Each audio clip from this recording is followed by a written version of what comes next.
Master!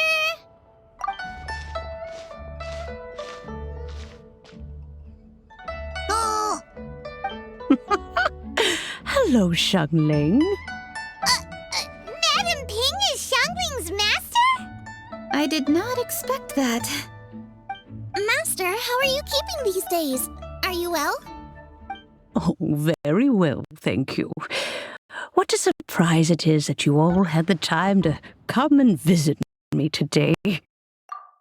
Hello. Master, we came here because we have a question for you. Do you know about the stove god? Of course I know the stove god. Does this mean you know them personally? Ah, I see. It's the Moonchase festival, isn't it? How interesting. So you came to hear some stories about the stove god. That's right. We're investigating something that happened recently. I see. The great stone surfaces. And so you open an investigation. I must commend your guesswork this far. I did indeed know the stove god of whom you speak, but it was a great many years ago. Moonchase was originally a rite observed by the Adepti, not something in which the ordinary people of Liyue would ever partake. But over the years, they have sought to emulate it for themselves many times, giving rise to various festivals bearing the Moonchase name. On nights when the moon shone bright, everybody would get together for joyful reunions. There would be fine food, fine wines, and choice teas. Later, Rex Lapis unified all of these various festivals under the Moonchase name to honor an old friend of his. In short, the heavens were our witness as we vowed to the moon to come together in joyful solidarity, to remember the past and reflect upon the present. That is the meaning of the Moonchase Festival. Rex Lapis.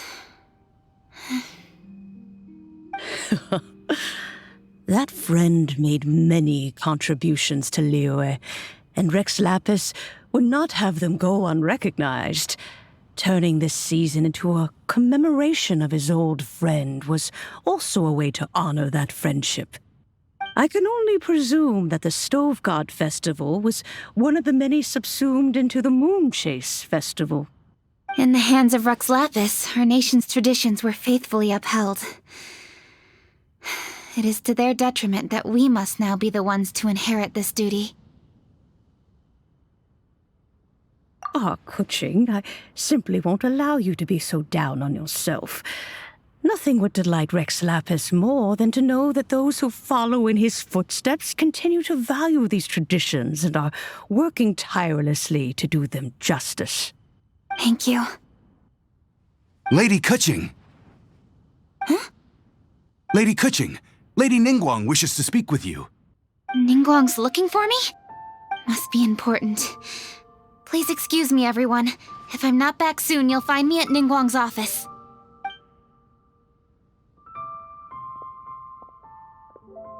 There she goes.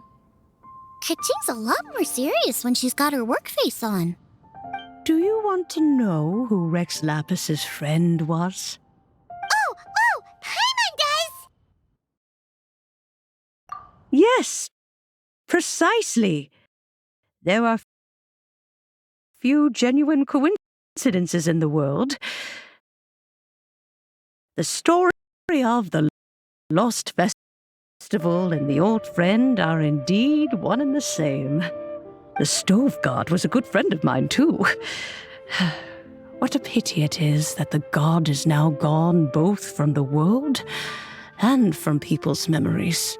How could that happen? It is to everyone's regret that the Stove God passed.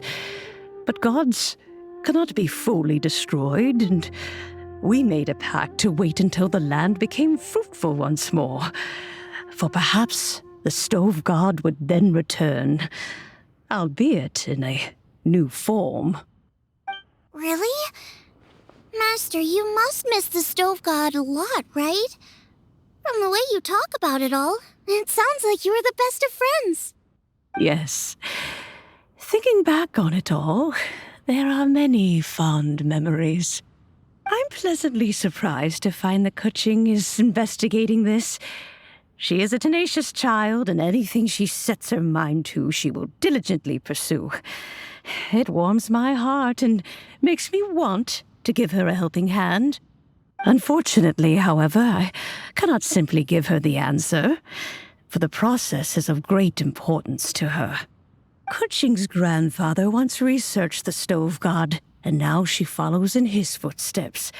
Since Kuching has inherited this conundrum, so too she must inherit the journey to its resolution.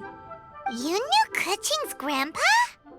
Of course, I count all the people of liyue among my good friends. I remember when he was the same age as Kuching is now. So young.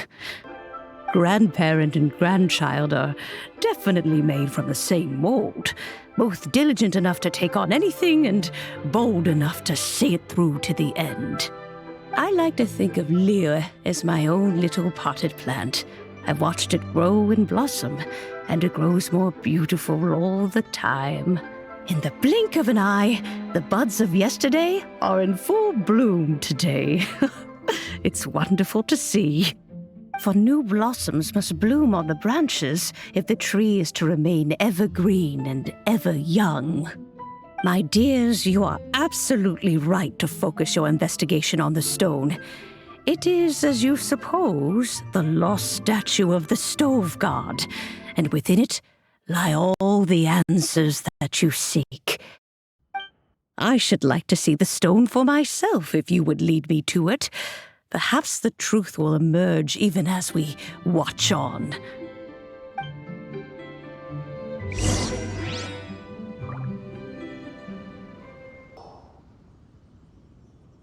You're all here.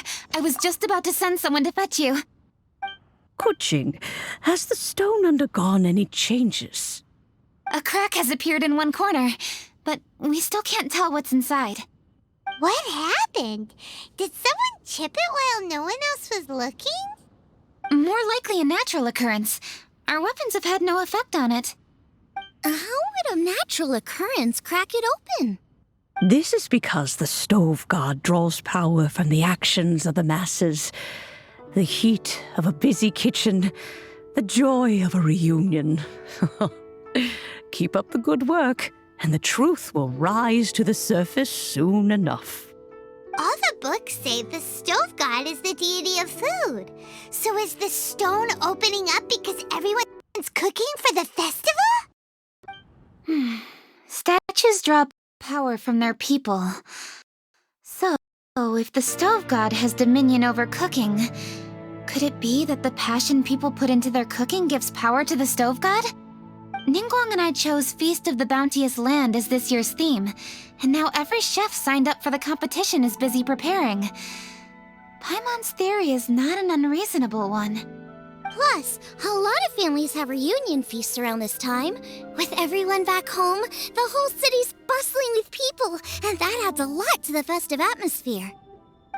So if the stone cracked because liyue started getting festive, that must mean that when the festive fever peaks, it'll bust right open, right?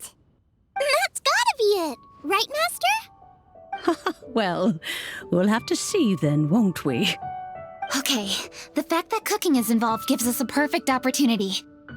The selection phase of masterful chefs will be held indoors and seen by only a few people, but the finals will be held outside in public.